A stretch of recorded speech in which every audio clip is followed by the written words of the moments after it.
Hello and welcome to On the Corner, the official podcast of pitcherlist.com. I'm your host, Eric Smolsky, joined, as always, by Nick Pollock.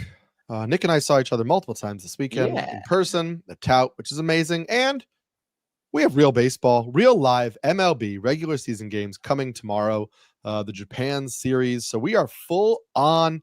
However, a lot of you still have drafts coming up this final week before the regular everybody opening day. And so we're going to help you through those last drafts because Nick published an article just before the weekend. You told me you were working hard to get it out. But you publish something you do every day, which is the Ultimate Fantasy Baseball Draft Guide. So before we get into the topic for today, just tell people a little bit of like, what is the draft guide? If they find it over on pitcherlist.com, what can they use it for? How does it benefit them? Absolutely. So this guide actually goes really well with the live draft assistant tool that we just launched. And I will go more into that later, but that's for PL Pro members.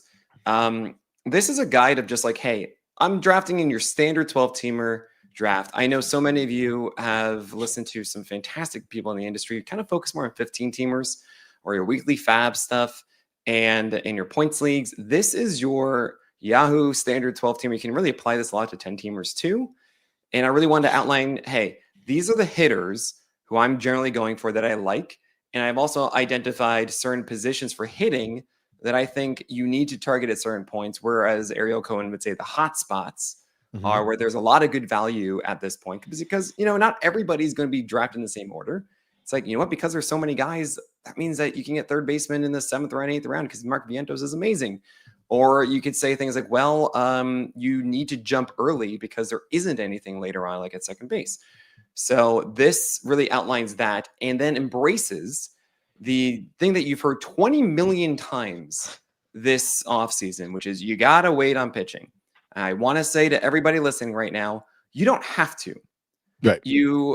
I do that because I do the SP Roundup every day and my streaming article every day and the list every week, which means that you can follow this guide and then you can follow me the entire season and we will do it together, right? You can watch me on playback.tv/pitcherlist, which is another thing I can't wait to do. I'm going to be hanging out with you a little bit on opening day. Yeah, I'm excited. Eric, and we'll talk more about that in a second, but oh man, playback.tv guys /pitcherlist. You want to be there if you're a baseball fan this year. But long story short, you're going to be getting a lot of these guys and then you're going to figure out who you want to be getting as your upside flyers. Go hitters, then you go tons of pitchers, and then you figure out what the heck you want after that. Yeah. I'll just add before we dive into it, two things that I have always said as we talk about draft strategy. First, the first one is understand that this is a general strategy you go into a draft with, and you have to adapt within the room that you are in, right? Yes. If everybody's taking hitters, and you want to take a pitcher because really good pitchers are falling, great. But also know, as we talked to people at Tout Wars this weekend who had this experience too, is that if everybody is drafting hitters and pitching tends to be a value, you may consistently see pitching value and you may be like, oh, I'm going to take this value because it's here. And the next thing you know, you've taken 5 pitchers with your first 9 or 10 picks and you're like, well, I was taking value. And then you may not have any hitters. So it's just important to read the room, and you can zag a little bit, but you want to make sure that you are sticking to what generally, as much as you can, to what your strategy was going in. If you deviate a little here and there, that's fine. And the other thing that I will just say is, like, listen, if you're playing in a league that's multiple thousands of dollars to get in, and you know the stakes are super high and you really want to hammer down on like, what is the most efficient way for me to draft a team? Cool. If you are doing this like many of us are, where like many of us have leagues where we've been playing in them forever and the money might not be a lot, but the bragging rights are super important. But also, like, most of us started doing this for fun. This is why I actually push some names down that I know will go earlier, like Taj Bradley, because it's not fun for me to be a manager of Taj Bradley. I'm sorry, but it's stressful. And it drives me up the wall. I don't want to feel that way about my players. Right. So I don't go for those. And I do want to really lean into, we have a live draft assistant that's a Google Sheet. That itself as its own product, amazing. It was last year. It was again this year. We just did our Tout Wars drafts this weekend, I used our Google Sheet for my auction. And I was actually looking around the room, the other software that some people were doing, some weren't even really using it. Mine was just, it was so easy to do and quick and easy. I could see everything super fast. It's great.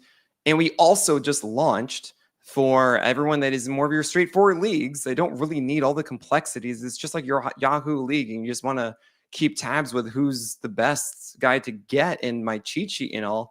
Guess what? We launched this beautiful in browser live draft assistant where you can have multiple drafts in there. You can have them saved. You can do keeper leagues inside of here because you just click on any cell and assign any player in any team to that cell. And it's lovely and easy to use, super quick. Has all of our cheat sheets with our PLV projections inside of it. Really quick presets for your settings. You just go through it and it's done. You want to use that, and you can get it at PL Pro. So go to pitcherlist.com/premium, use promo code podcast to get 15% off PL Pro yearly. It is a lifesaver, let me tell you, when you just don't know who's still available, who you should go for. We've got you guys covered. You can actually even like set targets in colors to say like, hey, I want to make sure I get this guy or that guy. And it's with our PLV projections, which are phenomenal for hitters. And you can just follow the list if you want for pitchers. I got you there. Yeah. And in this podcast, we're going to primarily talk about, or we're actually just going to exclusively talk about the starting pitchers. But I did want to just go to some overall strategy things, which are pitching relevant, that you have at the top of your article. And so I just wanted you to just very quickly clarify for the people on the podcast a couple things you mentioned at the top. First one, you said you are not drafting a best ball team. Oh my gosh. What does that mean? Oh my gosh. I even saw this over the weekend. It drives me nuts. I'm in Tout Wars. It's a 12-teamer with an unlimited IL spot. And I see people drafting players thinking that this is their team for the entire year. It isn't. Look at your teams from previous seasons and tell me how many you kept after the 14th round. Just that you drafted and held throughout the entire year. It's minimal. It also means that those guys that we always get worried about with injury risks, that you can do the injury risk plus the replacement for so many of them. And in a 12-teamer and shallower, the waiver wire, especially for hitters, is more plentiful than ever. So I go into my drafts knowing this, that I am going to be using the waiver wire. Everyone will tell you, I know it's the way in fantasy football, definitely, but it's even more so in baseball. You can't win a league with your drafting like that, silly sport. And it means that you have to use the waiver wire. So it's best for you to embrace this and draft in a way that is ready and positioning you to get the most value from your team by allowing you to get guys off the waiver wire out of the gate. The first week, the first 2 weeks of the year, you will find some of the guys that are the most valuable. Garrett Crochet, Jack Flaherty, Seth Lugo, Tanner Houck. These were guys out of the gate. Jared Jones, Ranger Suarez. Right. Not drafted in your leagues last year. This is all players after 276. There are so many. Spencer Schwellenbach, Robbie Ray, Cody Bradford, Reese Olson, Spencer Arrighetti, a ton. They gave you so much value last year that were just not on your teams. Luis Heel. And there's even some in season that aren't like, okay, you hold on for months. It's just maybe a couple weeks or so at a time, but they were legitimate values. I mean, Brady Singer had an amazing start to the season. Kate Povich was solid at his moments. You had Albert Suarez doing well. Javier Assad, everyone was obsessed with in the beginning. Grant Holmes, the real estate broker, he was great. Bowden Francis, the one that I refuse to draft now. Well, he had those 8-10 starts that were really good. Every single year, this is the case. And this is just for starting pitchers. I didn't even get to hitters. So you have to approach your draft knowing it's not a best ball league. But Nick, I only get 3 pickups in my league. Well, then this draft guide isn't for you. Okay? If it's specific and nuanced, just come talk to me on my live stream at playback.tv/pitcherlist every weekday morning. Yes. Go to sign for PL Plus, get access to our Discord and ask there. But from the heavy majority of you, it is not a best ball league. Yes. And as we have said multiple times, Nick and I both approach our rankings and our strategy from a 12-team league perspective. So things like, one of the things that Nick has in here in the draft guide is the Frizzle method, which is something that you've talked about repeatedly, right? Which is making sure that you're taking chances, you're making mistakes, and as you said, getting messy.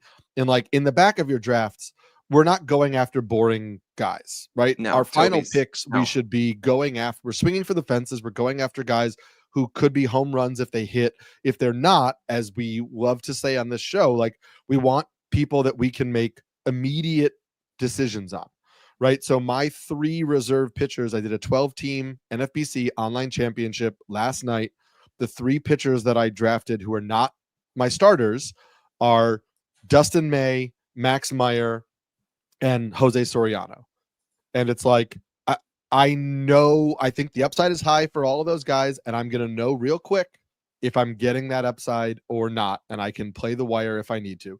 Obviously, if you're in a deeper format, then yes, those guys like Merrill Kelly and those guys like Michael Waka and pitchers like that, they have added value. So just know that, like, it's all different to the league types. What we are going to discuss today is a draft strategy primarily geared towards 12-team formats. Absolutely. So what I like to do, and this is really just getting into it here, is I did some mock drafts, and it confirmed what I wanted to do. I actually did one where I was in the first slot, and I did not draft my first pitcher until round 10. I don't think that is what you should do. I think it's very risky. I think it requires a certain number of quality pitchers to still be available. I also think that was the beginning of March, and helium has arrived for some of the ones I got. Predominantly, I think Justin Steele and Robbie Ray were the main focuses of those. I don't think I'm going to be able to get that necessarily every time if I suggest it. So what I say is generally round 7 or round 8 is when you really want to start targeting it. There is ADP out with Fantasy Pros, and I did the entire draft guide based around that. It suggests that there might be leagues where you can get Jacob deGrom in the 6th. And oh my gosh, if you can get Jacob deGrom in the 6th, I get it, okay? I think deGrom is set for such an unreal season, and it's going to be a hard stop. So it's going to be deGrom plus whatever you get on the waiver wire.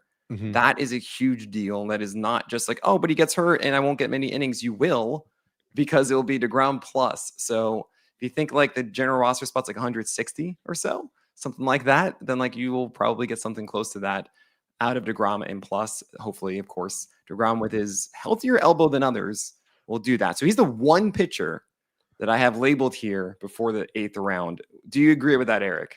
I have one other pitcher.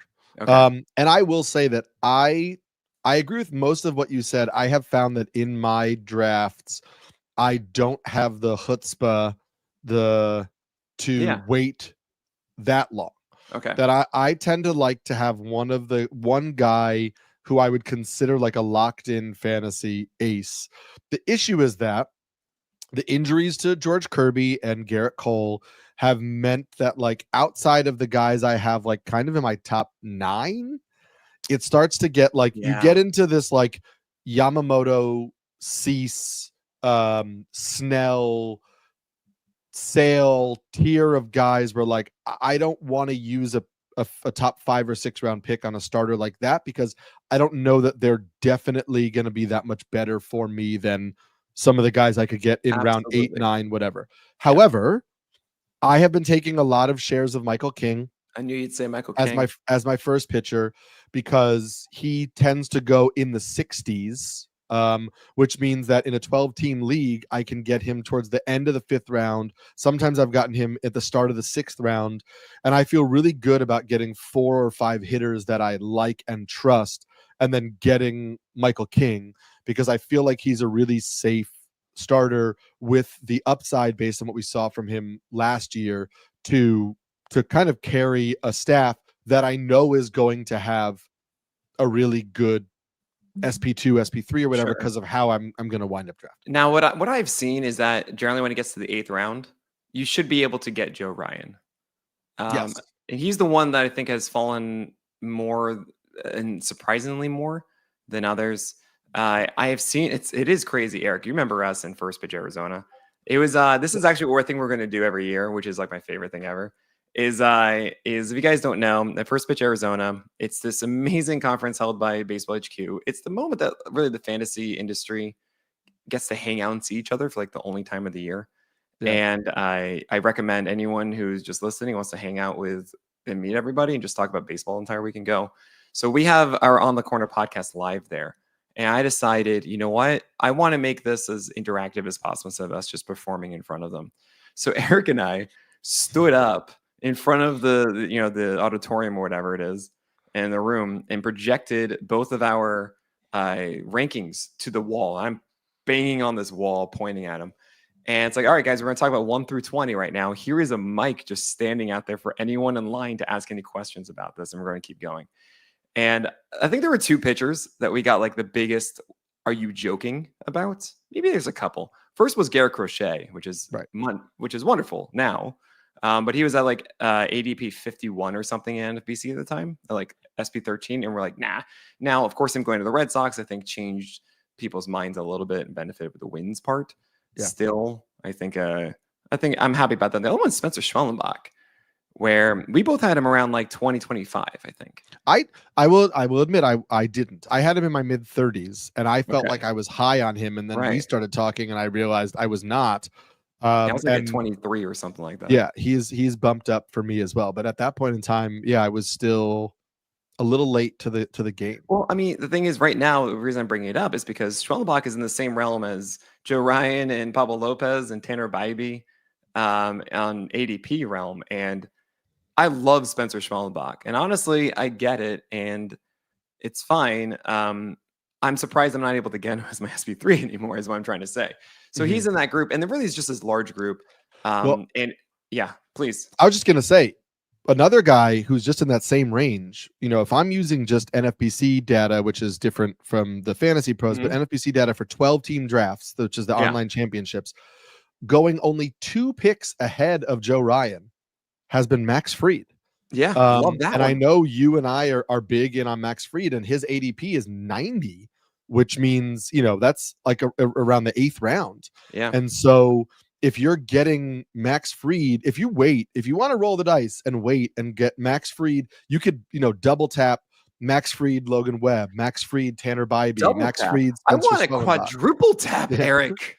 This is what I do is I go 6-7 rounds of just hitters. Then I go, okay, let me lean back here. And I just go after starters, because I mean, really what it comes down to is inside of a draft, you have to identify where are you getting the most bang for your buck relative to the positions, right? And it's pretty clear that hitters are dominating it for the first 6-7 rounds. And then there is a massive drop off of what you get. There's a lot more of the sameness in the back half of it. While for pitchers, because there's a higher number of them that are effective, then it pushes them all the way over here. But this is where you got to seize it. So this is why I've structured it like this. I know everyone hates seeing weight on pitching. It's really nervous. It's anxiety inducing. But I can't emphasize enough the gap between that guy you get in the 4th round, whoever it happens to be. You really wanted Logan Gilbert. Awesome. Fantastic. Remember that you didn't have an ERA under 3 last year and was not that great on the road. But fine. Go get him. There is not going to be a major difference between him and Joe Ryan this year. I really don't think you're going to feel that at all. And you will if you're going after, I don't know, your second base and you get yourself Ozzie Albies and now you're stuck with Luis Garcia Jr. or something. I don't know what it is, but that's the kind of gap we're talking about. And go get all of these dudes and don't worry about which one it is. Really, when people say, hey, Nick, how do you feel about my team? I just count. He's got an SB1, yet 2, 3, 4. I don't say it's this specific one or that specific one. If you have Pablo Lopez instead of Tanner Bybee, okay, great. I slightly prefer Lopez, but Tanner Bybee is great too. It's just about getting 4 guys you won't drop. They're inside of that realm of just I'm going to have something good. Hopefully it breaks on the good side, not the bad side, and then opening the door for all the fun stuff after. Yeah. I will say I had a similar article, but it's focused just on pitching over at NBC Sports, which is just called Starting Pitcher Draft Guide for Fantasy Baseball 2025. And so Nick and I are kind of using both of ours, but I broke mine up into like 5-round increments. And so, for me, between round 6 and 10, I'm generally getting 2 starters, but I've gotten the 1 before, like the Michael King share. But I love getting 2 of like Fried, Joe Ryan, Tanner Bybee, Logan Webb, Shane McClanahan goes in the top 120 picks. Justin Steele, who you and I both really like. is pick 120, which is exactly like the very Amazing. end of the 10th round. I've Amazing. loved getting Justin Steele as my number 2. In some leagues, I got Ryan and Steele like in my back-to-back picks, and they were my starting pitcher 2 or 3. The issue where you and I differ is sometimes I use a pick I like to get one closer that I feel like super Yeah, this confident is about, this which is the thing I'm sometimes figuring takes out. the spot of a starter. Yeah, But yeah. I absolutely understand that, and there's a part of me that even says, you know what, Nick, maybe in that 8th round, you just take like you're the best one who's there. Mhm. Um, I what I will say is that, for example, my last draft is actually the Wednesday night before opening day, and I tend to see that there are closers who have established themselves as the closer by then. Yeah. That because ADP doesn't have it updated fully, then you're able to absolutely go after once the wonderful ham sandwich of pitchers, right? The explosion that I go for. There's usually when I come out for air, like around 150 or so, there's a Trevor McGill. I'm like, beautiful. Love you on my team. You know, then Justin Martinez is confirmed to be the closer in Arizona. And I'm like, Would be great if he was. amazing, Yeah. fantastic, you know. So like that's generally how I see it. But if I'm actually going through my draft and I'm seeing that, oh no, like there really isn't anyone that I think might survive, I Yeah. would certainly interrupt this flow and be like, Nick, it's okay. Just get one of those, because I do not encourage punting. Right. I think getting at least one that you feel is locked in and good can make a huge difference and at Yes. least give you an opportunity head to head. Because what gets lost a bit is, hey, it's only like 4 or 5 saves that wins you a week. And if just have one guy, I it I love changes getting everything. I love getting one and then take a bunch of flyers toward the end. And as you're seeing, like right now in Cincinnati with like Alexis Diaz can't throw strikes, and they're like, well, Scott Barlow's closed before, and it's like, okay, well, Scott Barlow is free in drafts, right? Right. And you could take him with your last pick. So like, I like having the one closer at the top that I feel really confident in, and then can play the Yeah. fringe game at the It's end. it's really, I Um, say this so often, of just head-to-head leagues are different, guys, especially with like batting average.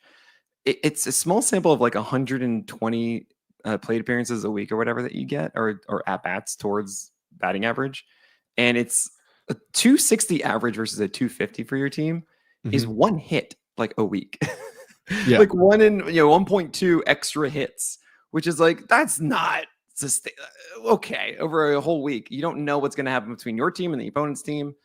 That's not the thing to shoot for. It's right. the consistency of the other stats. Yeah. We've got some more pitchers to name for you, some targets, but we're going to do that after this break. All right, before we jump in, there is some heated debate in the comments. If you guys are listening live, feel free, jump in the comments, let us know. Comments about my Michael King discussion of whether waiting and grabbing Nick Pivetta is better than taking Michael King because Pivetta is a better pitcher than Michael King. I will just say there was a comment from Kevin about how Pivetta hasn't had an ERA under 4 over the last 4 years. I will also say Nick put out a tweet. Nick Pivetta has never had an ERA under 4. Never. Ever. He's the In only his one. What's the entire funniest career. part about that tweet, Eric, is that I put it out being like, oh, this is an interesting thing. Nick Pivetta hasn't had an ERA under 4 in 8 years, in his entire career of 8 years. Like, everyone else, name a pitcher, has done this, expecting to have more. There was none. There's literally 0 Mhm. as a starter the entire time and as an active starter now. He's the only one I could find that's Nick Pivetta. That's wild. Yeah, and I Ugh. he has thrown over 155 innings just once since 2018. So there's also, you're baking in some of the health risk, the innings totals risk with Pivetta. We'll talk about him a little bit later, but yeah, I mean, we're not out on Pivetta, but I wouldn't build I'm my draft strategy I'm around actually Nick I'm just gonna Pivetta. get in on this really quickly right now. I am in on Pivetta Yes. because when it comes to the second half of this draft, as we're gonna kind of enter in now, you should stop caring about innings. Just, hey, but I need that. No, you don't. If you have your 4 that you think are, hey, I'm gonna be here, Right. and they are starting out of the gate, and you feel like, okay, cool, I'm gonna make a quick decision on Nick Pivetta or whatever, then I don't care what he's doing in July. Mhm. Like, hopefully it's good, but you're at the point that this guy is more likely to be off your team than on your team. So if he gets hurt during the year, fine. But as of right now, Nick Pivetta is in a good situation where he's the SP3 for a winning team. Darvish is fatigued. So, yeah, it's good to pitch in San Diego in the colder weather. It suppresses home runs, which is the biggest problem for Pivetta. And then it gets a lot worse in the summer. So I'll take Pivetta now at the end. I have some innings at the beginning of the year, maybe some wins in that, and then I move on. Right.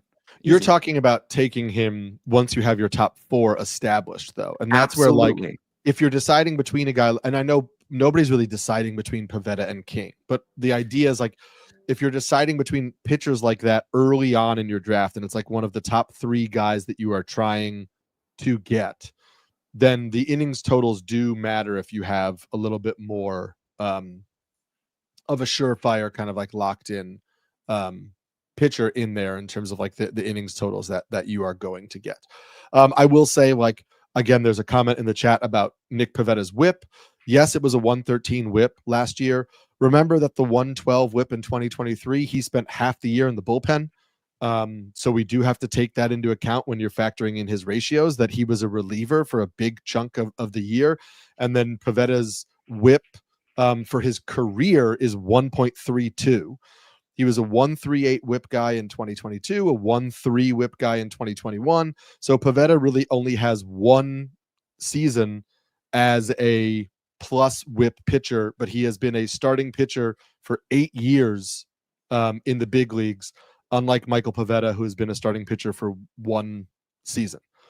So at some point you need to look at the career norms of a pitcher like Pivetta and what he has produced. And I think we find the 113 whip is a little bit of an outlier. He's probably closer to like a 119, 1-2 kind of guy. Anyway, we're in this range with the starting pitchers where I did rounds 6 through 10. Nick has done rounds 8 through 12 in his article, but you're getting into this range here where, like, kind of like starting in round 7 or 8, 8, you can really load up on starters. I'd like to make sure that after the first 12 rounds of a 12-team draft, I feel pretty good about having 4 starters. And if you're like Nick, that could be 8 hitters, and then 9, 10, 11, 12, you get 4 starters if you want to mix and match.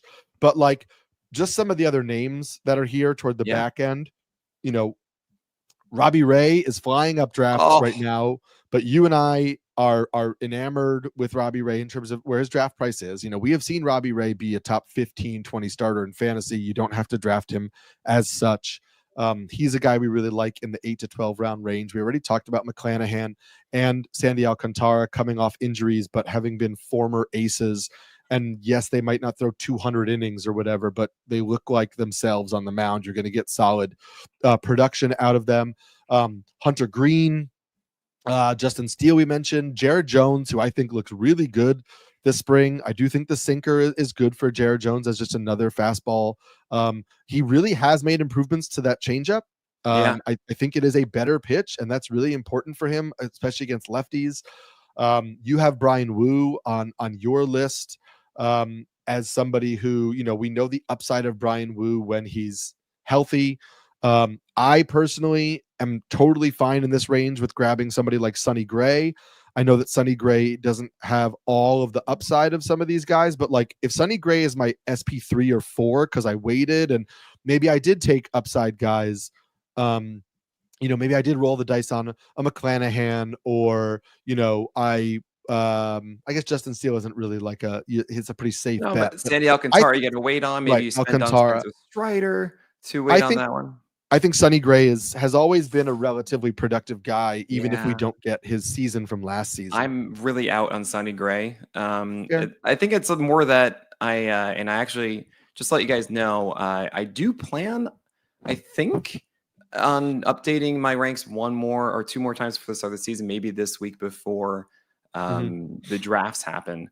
But 2 guys that have really surprised me lately that make me really scared are Sonny Gray, who had diminished velocity yesterday, not a good feel for that sweeper, and really is just kind of, he overperformed massively when it comes to the strikeout rate last season, and I just see too many like Christopher Sanchez just seems safer to me. Even Jack Flaherty is just a better version of what Sonny Gray does, in my view. Carlos Rodon to me is more of a better win chance arm and pretty much similar in a lot of ways as well of the volatility.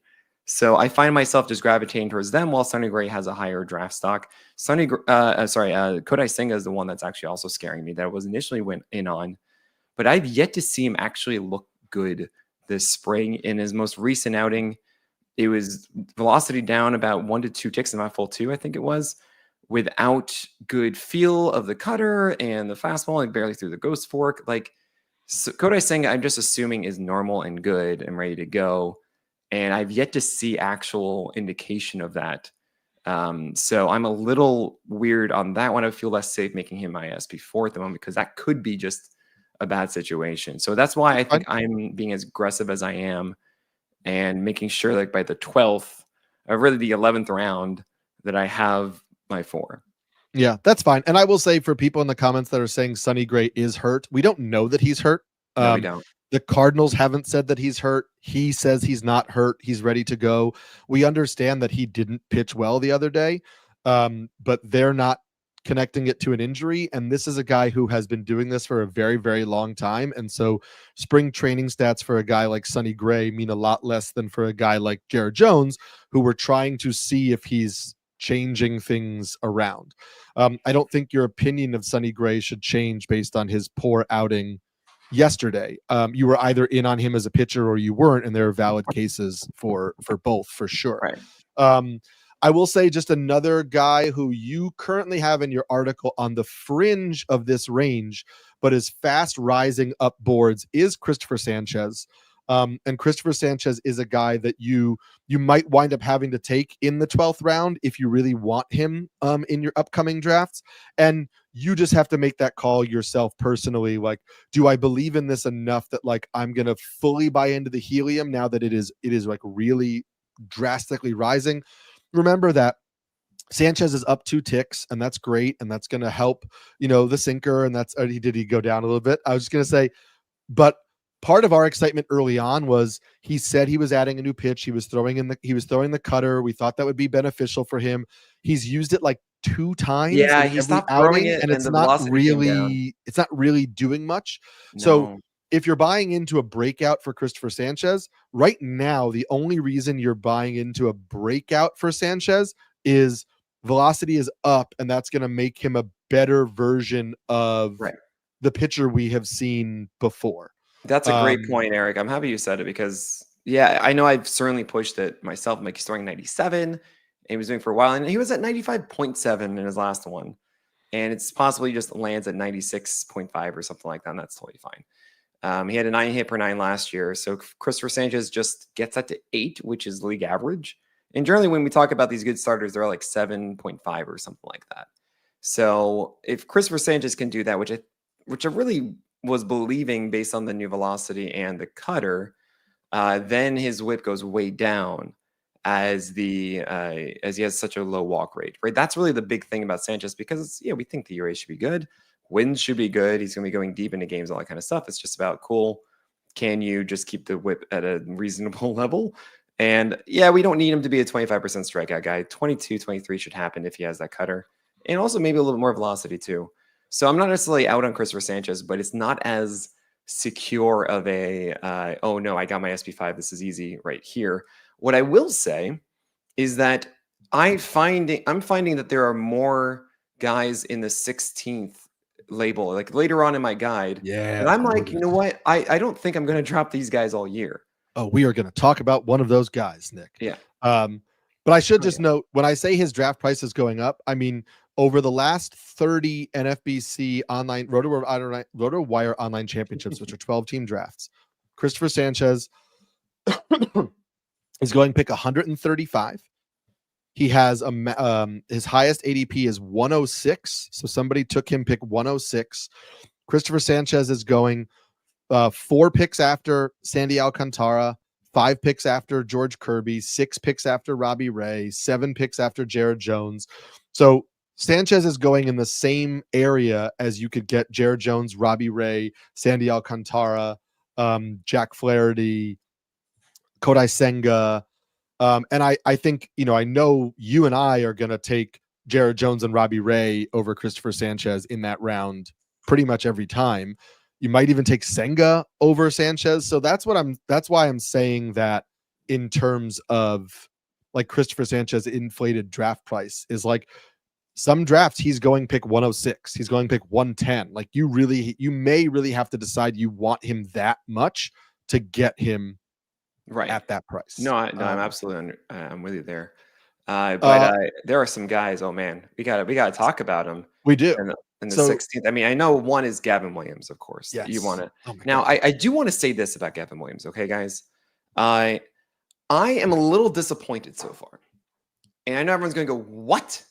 How could I possibly be disappointed by a guy who had 24 whiffs and 2 starts on his 4-seamer? Because he's always had this 4-seamer, guys. This is the good thing about Gavin Williams. So what is it that I want from him? Well, it's him to be improved. And I have not seen an improved Gavin Williams yet. I've seen a healthier one, but I have not seen a consistent secondary that gets slider. Strikes. Slider has not been the pitch that we want it to be. It is at 86. It has been in and out in games. He threw one of them just 7 times in one game, and it wasn't that good. The curveball has been thrown more at times with it, which is still a low strike rate. I don't think that the ultimate solution. I mean, look, if Gavin Williams is throwing a 65% strike rate slider at 86, I am so happy. I'm thrilled, and that's great. I don't feel like I'm seeing that now, and I'm not seeing a cutter either at 90 and plus. But remember, he said that. I talked about it when I talked to him in Arizona. He said he's not throwing the cutter in spring training because he doesn't want to throw it in Arizona because he doesn't like the movement profile of the pitch in Arizona, but he plans to use it in the season. So either he lied to me to my face, which he could do because we've never met each other before, and it was the first time. But is it going to be good when he does? Because it wasn't that good last year. The cutter? It was inconsistent for him. It wasn't a Well, but that was because he wasn't trying to throw it as a cutter. He was trying to throw the slider, and the movement profile of the slider was all out of whack. And so he went into the offseason, fixed the slider to get it back to the slider he had used previously, and then said, but I will keep this harder version of the cutter. But then said, I don't like throwing the cutter in Arizona. So I really do think like you're not going to get a sense of his full arsenal until he leaves Arizona, and that is a risk. And I will say, when I wrote my article, Gavin Williams's ADP was 197. It is now pick 176. So he has like 240 back in like November. Right. So he has jumped up over 2 rounds just in the last like week and a half. So it's a little bit of the same thing, Christopher Sanchez. Now again, he's going 40 picks after Christopher Sanchez. So it's still not the same. Like, am I taking him at this cost that I'm taking somebody like Christopher Sanchez? But you're not getting Gavin Williams in the same range you were before. However, I'll just give you some names here. Please. Gavin Williams is going right around Yusei Kikuchi, Seth Lugo, Reynaldo Lopez, Clay Holmes, Shane Baz. And so it's like, none of those guys is like locked in for me. Like, I'm taking Gavin Williams before I would take Kikuchi and Seth Lugo, especially in like a 12-team format. Reynaldo Lopez, who I still don't fully trust. I know what he did last year. I understand Shane Baz. I have them ranked really similar, so I get that argument. And then the Clay Holmes thing is like, I could see it if you're really buying into the Clay Holmes spring. I could see saying I'd rather have Clay Holmes. I have Gavin Williams ranked higher. I'm not going to shame you for taking Clay Holmes over him. But yeah. I appreciate you saying this stuff because I must have missed that comment about the cutter and forgotten about that one. It does make me more encouraged about it because I feel like that's really what ties the whole room together. It's the rug here. It is the rug. And I am a little concerned that it's, I remember hearing actually Matthew Boyd saying, hey, look, I'm not going to throw my slider because I want to work on my changeup in the spring. And then all of a sudden, his slider wasn't good in season. And there's something to that a little bit, especially when you have a cutter like Evan Williams's that wasn't as refined as I wanted it to be last year. I was really looking forward to him getting those moments, those reps with it that he would be. That said, I think that when he has all 4 of those working especially a high strike rate cutter, all of a sudden that 9 to 10% walk rate turns into 7-8%. And that's a huge thing. So Yeah. really excited about that one. And I do want to say Seth Lugo is actually pretty solid. Like I Yes, don't hate. I just like him so much more than Kikuchi and Reynaldo Lopez. So yeah, like Gavin Williams and Seth Lugo as your SP5 and 6 is like that's golden. That's yeah. amazing. I want to wrap up this section of through 16. Yeah. I think these are like you're probably not dropping these guys. You feel pretty good about them. Some of them as your SP4, some as your SP5 or 6, whatever it is. But now that Gavin Williams has kind of pushed up a little bit in this range, you are seeing Ryan Pepio, Gavin Williams, Clay Holmes, and Shane Baz kind of all in the same like 10 pick range. Do you have a clear preference for that? Or is this one of those things where you're like, if I'm saying, hey, I'm going to get a starting pitcher in this range, I'm pretty comfortable with whichever one of those guys falls to me. And depending on where I'm at, I'm like, sure, I'll go with Pepio. Sure, I'll go with Williams. Sure, I'll go with, Clay Holmes. I will say personally, I have drafted a lot of teams where I get 2 pitchers in this range. And they're usually like my SP4, SP5. I have a lot of teams that it's Pepio Gavin Williams or Baz Gavin Williams or Arrighetti Gavin Williams, who also is in this range, where like if that's my SP4, SP5, like I get that it's risky because they're a little bit later and you're banking a little bit on upside. Yeah. But in a 12-team league, I'm okay doing that because like I don't think these guys are going to be so bad that you're dropping them.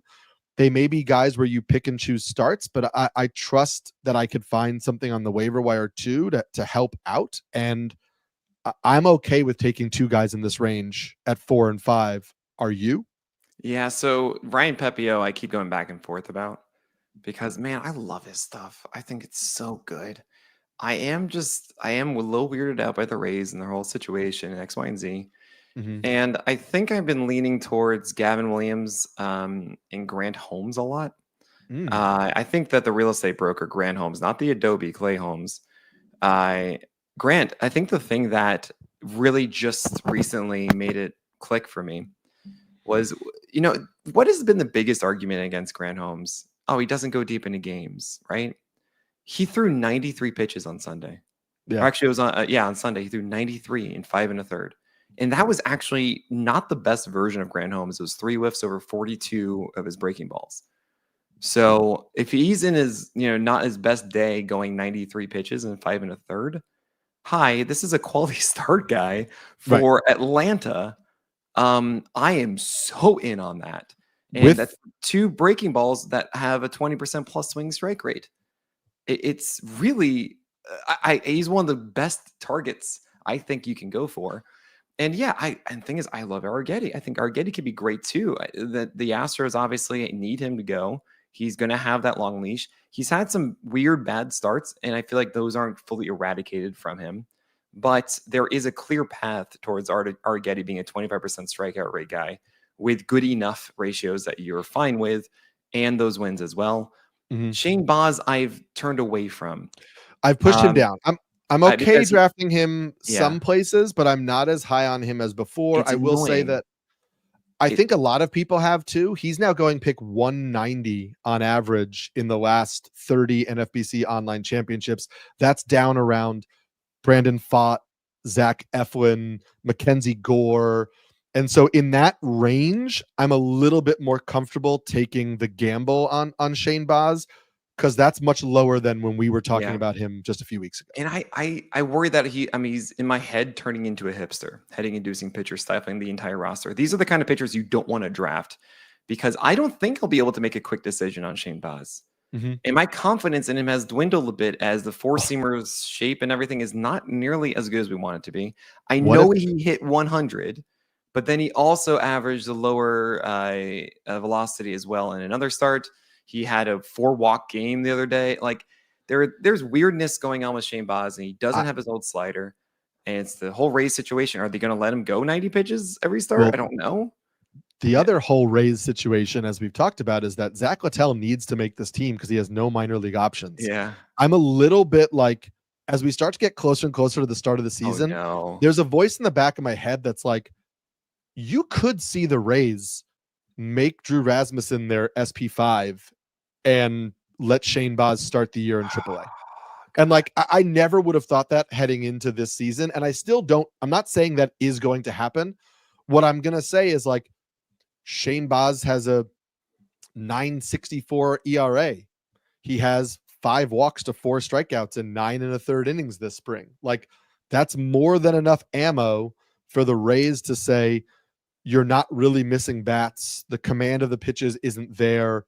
We're going to have to sort this out in AAA to start the year, because it's an excuse for them to keep Littell, to not have to cut Littell, and to keep Rasmussen in the starting lineup or the rotation, because Rasmussen has looked good and he's healthy at the start of the year and whatever. Rasmus become one of my biggest targets. And we're gonna and just quickly about Clay Holmes, the Adobe. I don't dislike it. I just think that his two-seamer sinker is too erratic, and it doesn't create the consistent pitch efficiency that you normally see from a sinker baller. So I'm a little weirded out. I feel like you're going to see a lot of 5 and change starts from him that are just a little messier than you want, and less of the ceiling of those really nice clean outings that you want to see. And that makes it a little tougher for me to go after. But I really want to talk about the guys that once we're like, okay, we know we're going to get value from them. Who are these flyers? How are we ranking these? How are we targeting, the Richard Fitts of the world, the Dustin May, the Brandon Woodruff, Shane Smith, and Sean Burke? How are we doing this? We're going to talk about all of those guys after this break. Oh boy, Eric, this is the fun part. This is the part that I mean, personally, I think I get the most dings for. And when it comes after the season, for example, last year I got a really mean tweet, honestly, about AJ Puck. And I'm laughing because I'm like, well, yeah, but then I dropped him and got Jack Flaherty. Like, that's the point. That's why I went after AJ Puck instead of waiting all season for Brady Singer to break out or to do that kind of thing. Like, that's why I do this. And there are going to be a lot of those guys that we talk about right now who are not going to work. However, you want your hand in as many of these pots as possible, because all you need is one of them to actually stick around, and you've made good value of those later round picks. So who are those guys, Eric, that you might be seeing in the late round that you would want to target? Yeah, so as Nick and I talked about, we're talking about like kind of outside of the top 200 overall picks at this point in time. You've definitely gotten at least, if you're drafting like us, you've definitely gotten at least 5 starters, most likely 6. And now you're saying, okay, these are the guys who are either on my bench, and so I'm looking for upside, or these are guys who one of them needs to click to be my SP6, and I can fill out the rest of my rotation as is. So you are looking for guys with upside, as Nick and I have talked about a bunch and we've written about. We're looking for guys that we can make early, clear decisions on, because we want to say after what we want to, I have to identify, like, what is the thing that will make this pitcher break out, and say, okay, so I'm watching for that in this first start or second start. And if I see it, then I know a breakout is coming or a breakout is possible. And if I don't see it, like Edward Cabrera would have been an example. I think we've both moved off him, but like, we know that like command is such a huge thing with Edward Cabrera, and not just am I throwing strikes, but am I actually spotting pitches? Right. If you see that, then you could say, oh, there's breakout potential. And if you don't, you say you're gone. Exactly. Outside of the top 200, I know you and I are both big fans of Reese Olson. He is currently going pick 240 in the last 30 NFBC online championships. I love drafting Reese Olson because we know he's locked into a starting rotation. We know that he has renewed velocity or more velocity, and that has his four-seam fastball is the big problem for him. And if he has a little more velocity and can kind of iron out that weakness a little bit, it might never be like an asset, but we just don't want it to hold him back as much. Jesus Luzardo is going pick 221.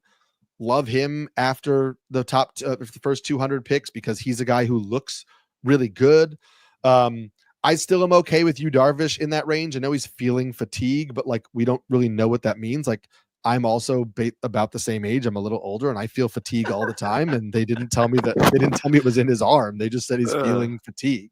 Sure. In an IL league in this range, I have no problem with a guy like Brandon Woodruff. He was hitting 95 in the first outing. We know how good he can be. So if you're picking Woodruff, who's going around, pick like 240, 250, and you can stash him on the IL and wait till he comes back, which may only be like a month, because he's already pitching. He just needs to get built up to like. I mean, that whole situation with the Brewers right now is something else, because you also have Quintana, who's only 2 innings deep. So they don't, if Woodruff isn't ready, which it doesn't look like he is, you have Tobias Myers now also out. Logan Henderson's like the SP5. And also they might need a piggyback Jose Quintana, and that might be Davy Garcia, who went for 3 innings after Quintana. It's wild. I don't think I'd be going after Henderson at all with that. But yeah, with Woodruff, he's a really fun IL play. I know some people are out because it was reported at hitting 95 in his first one, not sitting. It's 1 inning. I don't think he's going all out yet. I think you also, if you got 96 from that and sitting that, then he's like a top 20 starter. And like, we didn't expect that either. I do want to go really quickly, if that's all right with you, Eric, of course, about some of these and just kind of quickly give my 2 cents on the most popular ones that I think a lot of people are thinking about later in their draft. So Dustin May, by the way, I'm still so in on. And I think that what's really important for everybody is to say, look, do I want to start him in their first game? And I think with Dustin May, you might not anyway, because it's Atlanta and he might not get those full innings. Fine. He's kind of one of those guys that I'm willing to just actually stash for 1 week, because then it's Washington after that. And I think he'll be going 5+ innings after that and be really good. But if you're actually just looking for like one quick game, yeah, I'm okay with Sean Burke in his first start because he goes against the Angels, and that's opening day. And getting an assessment on opening day is pretty dang cool. Right. That's a fun one there. Would get the Twins after that, and then going at Cleveland. I don't really know if I'd really want to do that. I don't really have the highest hopes for that, but it might work out. It might be something that is just, hey, I need something for the first opening weekend. Sean Burke there isn't so bad. On the other side of it's Shane Smith. Probably not. He'll get the Twins first and then go at Cleveland, it looks like. In his first 2, he throws hard, 96, but there's really not much else there. Win chances, again, not too high. So I don't think Shane Smith is the one. I would just do Sean Burke for that first one. Hope that the fastball is back up to 96 as he used to. But really more interesting guys that are actually the ones that we're targeting, right? I mean, I want to see how Walker Buehler looks. I mean, I think that's just a fun one of, hey, Walker Buehler, he used to be the guy, and he's going to go against the Rangers at Texas, who does not look like they're super strong at the moment without Adolis Garcia. Well, no, so he just came back. Garcia is he okay? Is he? He is all right. That he's back. Okay. He's in the lineup, so their lineup should be fully healthy. All right. So never mind, but still, I might still go with that with Buehler. Sure. But then, as I mentioned, Drew Rasmussen, I want everywhere. It might take again a week or 2, and he can't do all the stash guys, but. Rasmussen, everything that we've heard is like he's looking normal, if not as good as he did right before Tommy John or the internal brace. That is a really good pitcher, guys. Yeah. And Jesus Luzardo has a phenomenal matchup. It's either the Nationals or Rocky Road, which Rocky Road isn't actually as good early on because they haven't been to Coors, by the way, guys. So they haven't been messed up by Colorado yet in the first like couple weeks. So be a little careful of Rocky Road the first couple weeks. It's not as secure as it is in like June. But Luzardo, to me, is a really good one, as you mentioned. There's the 2 guys, Ryan Weathers and Max Meyer. And I haven't been too aggressive on these 2. That said, Ryan Weathers and Max Meyer, if they're the SP2 and 3 behind Sandy, then they do get Pittsburgh the first weekend. And I'm like, all right, I'll go after that, cash in 1 game or 2. If they're like so studly, then great, I've got it. If not, like, I don't feel the floor is that bad for that first opening weekend. Great. Then I can move on. But it is at Atlanta for the next one, and then possibly either the Mets or the Nationals. So I'm going to jump in real quick just because somebody is aggressively knocking on my front door. So I'm going to go check who they are while you continue rattling off some names real quick. Absolutely. There's Chris Bubich. I like Chris Bubich a lot. He is the SP5 right now for the Royals. He's at 93 miles per hour. His changeup has been a fantastic pitch for him. He's really leaned into it against right-handers, has a good slider against left-handers. He would be going at Milwaukee, which is great. And then he'd be following that up likely with Minnesota, leading off that one. I think those are starts that you want to make out of the gate. And again, I want to emphasize, you want to go with these starters that you want to start the first time through if you can. And especially try and target the SPs 1, 2, or 3 so you don't have to wait until Tuesday. Now, if you haven't drafted Chris Bubic, I'm okay. If he's out on the wire, you can just go and get Sean Burke and have him as the first starter. Get that one open day, see how they is. Or get Max Meyer, get Ryan Weathers. And if you don't like them, Chris Bubic is the guy you go pick up. Same kind of thing with Richard Fitz with the Red Sox. He's going to be the SP4 likely. And then you might have Cooper Criswell instead of Quinn Priester as the SP5. The Red Sox, if he is the number 4 of this one, would be at Baltimore, which is not the best, but honestly, I think you're okay with that one. If he's the SP3, he'd be going against the Rangers, but Richard Fitz is a fun one to go and test as well. There's Jack Leiter has gotten a lot of helium for as well. He would be going at Cincinnati likely in the first one, unless they're messing around with it, and he would go host the Red Sox in Texas. Leiter is a little interesting for me because it might be volatile and you might not know what to do. He's more of a hipster type to me than I would like to say, while the other ones I feel like will know quicker if it's going to click. That said, I think the ceiling is too high, and if it's a hard cut of Leiter, then fine. But just don't get stuck with Leiter if you can help it. And the last ones really for me that I do want to hit upon are the IL stashes, as you mentioned. So Woodruff, Giolito are the main 2. Outside of, say, George Kirby, but I feel like you'd already taken. Same with I will add, I like Brian Perez. Bayo. I like Brian Bayo as an IL stash. Okay. I know you don't agree, but he's another guy who will be back in April. Not like a bad idea. April. It doesn't hurt to have Brian Bayo because it'll also be quicker for you to know what to do. Yes. Totally fine with that one. I don't know if Brian Bayo is going to be that consistent guy that we want him to be out of the gate. I think it might be tough to decide. But yeah, I don't think you do either. Right. But and another one to consider here is Ranger Suarez, who actually is kind of still going late. And in his most recent outing was much more of his older self. If he's just normally going the rotation, well, as I mentioned before, it's either at the Nationals or hosting the Rockies. And I feel like that's just an easy win for you to get early in the season. And then there's Tomoyuki Sugano. And we don't know what we're going to get. Is this just like a Toby? I mean, that could be fine. They're going into they're going to be hosting the Red Sox for the second series. He is the SP4 or 5 likely, which again, I don't love. I try as much as I can to get those 1, 2, or 3s. So that would mean Max Meyer. That would mean Ryan Weathers are kind of part of that heavy crew if I can early on. Just because, again, that early start is so good to maybe get that first Sean Burke. But those are the ones that I've really been focusing on. I know there are others out there for you that you can latch onto as well. But those are the ones I've found myself saying, okay, cool. I'd like to take early stabs on these guys and then see how it goes. Yeah. And I will say, like, we have a lot of similar names. I don't focus on the schedule as much as you, which I should. I want to point out, I'm not saying I don't because I don't believe in it. I'm just saying I'm like more prone to be like, I like this guy. I want to see what he's got. I know. And that's Nick sometimes burns me too. But that is also you. I think it's a different strategy too, where like you play in a lot more head-to-heads than I do. Sure. And so in a head-to-head, if you're not going to use that guy for the first 2 weeks, it's not really as beneficial to have him on your team. If you're in a roto and there's an innings cap, and so you're not using every starter for every start, right? It's okay to have a pitcher where you're saying this guy's going to be on my bench for the first starter too, because it's not costing you anything, right?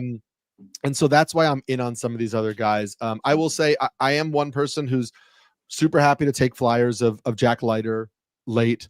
I think there's a few reasons why. First of all, Leiter's command has been an issue. It really improved in the minor leagues at the end of last year. In July and August last year, when he went back to AAA, he struck out 40 and walked 10 across 6 starts. 10 walks across 6 starts is, it's not nothing, but it's really not that bad, especially when you're striking out 40.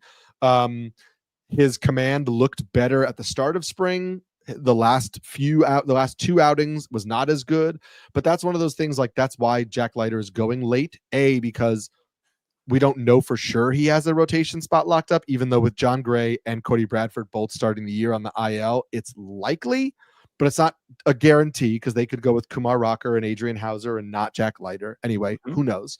But that's why we talk about, like, these guys late, where you want to make a decision early. Right. Jack Leiter adding a sinker is important, because if he can throw the sinker for strikes, he doesn't need to rely as much on the fastball to be the only strike pitch to get ahead with, and then the fastball plays up for strikeouts. The kick change has looked really good for him this spring. Again, not a strike pitch, so he really needs that sinker to get ahead, but it deepens his arsenal a little bit. So there are things with Jack Leiter where I'm like, if you told me that Jack Leiter ends the season as a top 30 starting pitcher in fantasy, I could easily tell you the case of how that happens. I'm not saying it does happen, but what I'm saying is I could identify for you how that could come to be. And so I just look for that in the first two starts and see if I'm seeing any glimmer of that. If not, I'm cutting him. Same with Max Meyer, right? We know the changes Max Meyer made. I'm happy to do that. Jose Soriano, as I mentioned, is a guy I'm drafting late because another guy where command is an issue for him. He's got a deep arsenal. He's got tons of swing and miss stuff. He can't really get ahead with his fastballs, but he has multiple variations of fastballs. And so if that breaks for him, if he can get better at pounding the zone with that, I think there's real upside there. Chris Bubich is a guy I'm happy to take late, who I see upside in. And then everybody has their pick in the Giants rotation. Well, that's the one I actually wanted to end on a little bit. Actually, you and I have been pretty down on Kyle Harrison since we've been doing this podcast together. And so, but I think that we approached rankings early on, assuming that Kyle Harrison was getting that fifth spot because it just seemed like they were going to give it to him. And now I think it's been pretty clear from the Giants beat writers that he's probably on the outside looking in, and it would be either Landon Rupp or Hayden Birdsong who takes that last spot. Are we 100% sure Jordan Hicks is too? No, I mean, I think they should put Rupp and Birdsong both in the rotation and move Hicks out. I'm going to sadden everybody here. I'm going to put some cold water on all of this. The opening schedule, the first two series for the Giants is at Cincinnati, and then it's at Houston. And so let's just say I believe it's a 3-game set and a 3-game set. I could be wrong that it's 4 at Cincinnati, but regardless, if Rupp and Birdsong get it, then do we want to start them against Houston? At Houston? I don't think I do. Then they would be hosting Cincinnati. I think it depends on that's the Christian Walker question, right? Does that Houston lineup have Christian Walker or does it not have Christian Walker? Because if it doesn't have Christian Walker, it basically has Yordan Alvarez and Altuve and, like, I guess Yainer Diaz, but I'm, like, not really worried about Isaac Paredes. That's actually a good point. Maybe I am overrating the Astros offense there. That's a good point. I need to go, Lily. I'm so annoyed at myself. I haven't had an opportunity at all today to watch that Hayden Birdsong start. We didn't get any data on it, and I don't want to put too much weight on my eye test. But I imagine I'm just going to see the same exact thing as I always see. And he has that 18 strikeouts and 0 walks in 12 innings, Hayden Birdsong. And that's crucial because the command was always a thing where you're like, where is this pitch even going? I even want to point out, like, we don't know exact lineups, they're projections right now. But I will say, if you go to Roster Resource and you look at the Reds lineup, 4 through 9 is Austin Hayes, Heimer Candelario, Gavin Lux, Christian Encarnacion Strand, Jake Fraley, Jose Trevino. This sounds good, like 3 years ago. Right. It's like, I don't want to pitch starters in Great American Ballpark, but I'm also like, this Reds lineup, I don't know. I mean, like, Encarnacion Strand, we know has the potential to be good. But, like, I don't know that I'm running from a lineup that has Austin Hayes and Gavin Lux hitting in the middle. That's a very good point. I assume was it Ellie, McLean, Steer before that? It's Friedel. No, Steer's hurt, remember? Oh, yeah. So it's Friedel, McLean, and Ellie as the top 3. So, like, this lineup is Matt McLean and Ellie, who people really like. I No, like both of no, I them. think you're And doing a then a good lot job of here. guys where like, hey, they could have a really good game, especially in that home ballpark. Like Heimer Candelario can hit 2 homers in a game So, at all Great right, American, but who knows? are you drafting Justin Verlander to go in that Sunday No. start? But No. I'm just out on. I'm just a little. I just don't. That seems like a streamable win for me. It does, but I'm not. I'm so not sure how to think about Justin Yeah. Verlander. Like if I'm in a All right. 15 team league, I could see taking a gamble on that a little bit. But I don't know. I think you might be able to get a fun stream out of that. There are last couple stragglers. As I look through, by the way, if you guys don't know my SP roundup, you can see the expected rotations for every team at the top of the article that I do, the spring training SP roundup. And so, right, I wanted to mention the Giants one as I gave another look through this to ensure I didn't miss anyone. And I did catch, of course, Nestor Cortez, who is going to be likely the SB2 out of the gate. And that's in the Bronx, which is so fun. I even put out a tweet about that like in January, like after the trade. I was like, hey, so if Nestor Cortez is the number 2 and number 3, he's going to be pitching for the Brewers in Yankee Stadium in his first game of the year, which is so cruel. I don't really want to do that. I can see it working after that, but it just feels like an unfun time. I have been seeing Nick Lodolo go pretty deep in drafts, and honestly, I will take that for the opening weekend as he's the SB3. And if you're able to get him in like the 20th round or something, like, yeah, all right, I'll take Lodolo. I'd even take Singer, believe it or not, hosting the Giants, because I think Singer has actually had a pretty solid spring, looking a little different. Maybe if Nick Martinez gets in there too, that could work. So I'm not against those at all. David Peterson could be the SB3 for the Mets. Yeah. And they are facing the Astros in Houston, and maybe that's good enough, as exactly as you're saying. So he's another one that if you're looking for that quality start early to try and sneak in, just see how this goes, see if that change up and slider command is good for him. And the last one I wanted to bring up is a guy who really 2 guys who I think are very similar, and it's Chris Paddock and Casey Mize.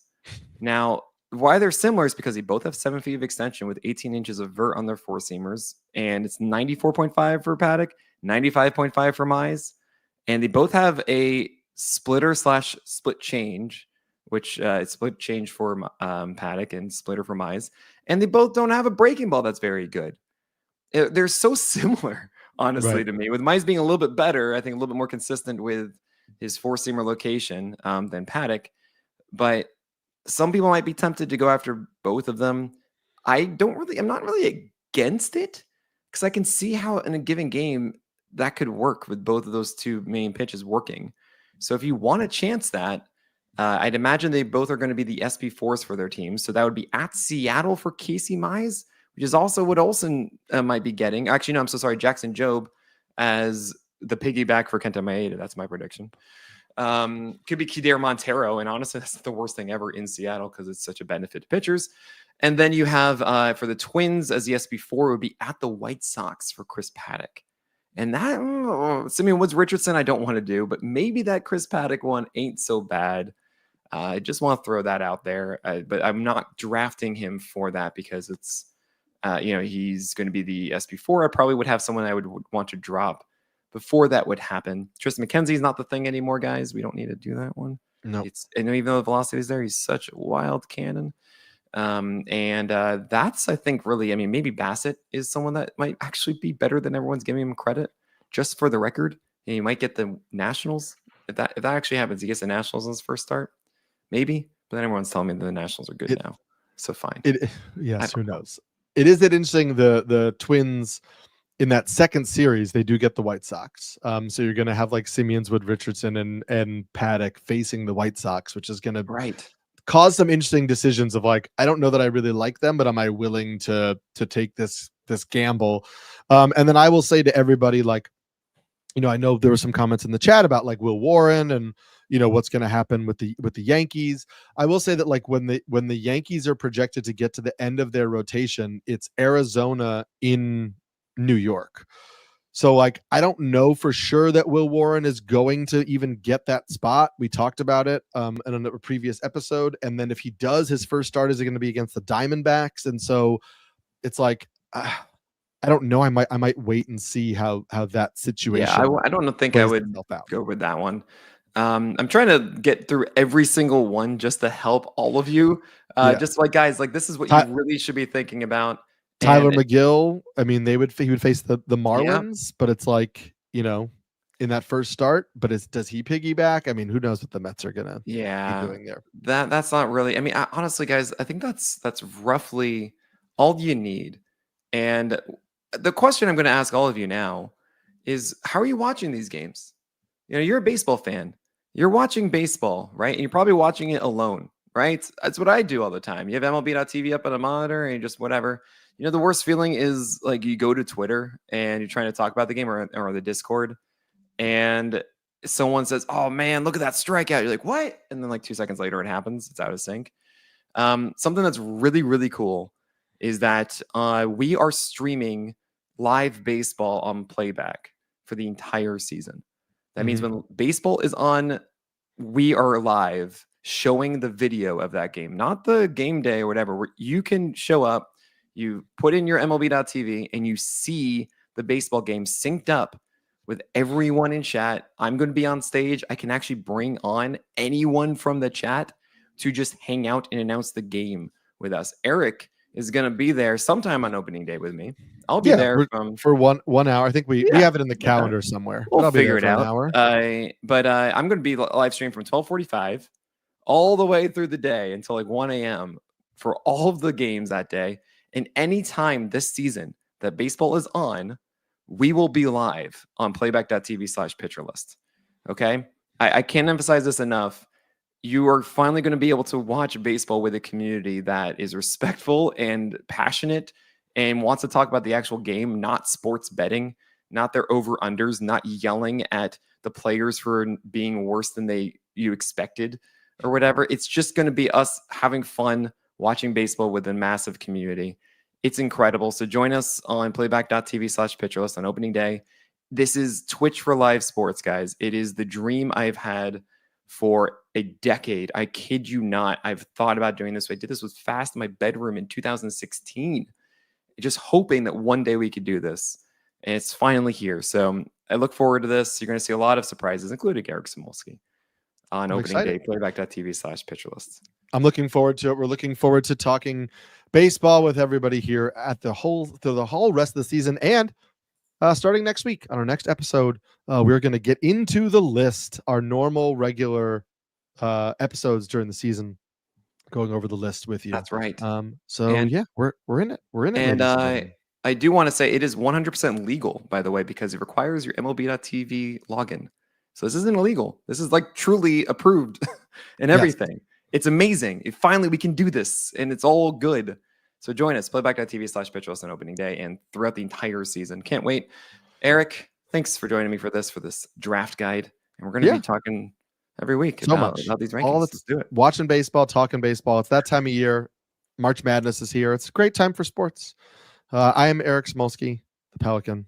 I'm Nick Pollock, the Lion. And I might go work on my bracket for a little bit.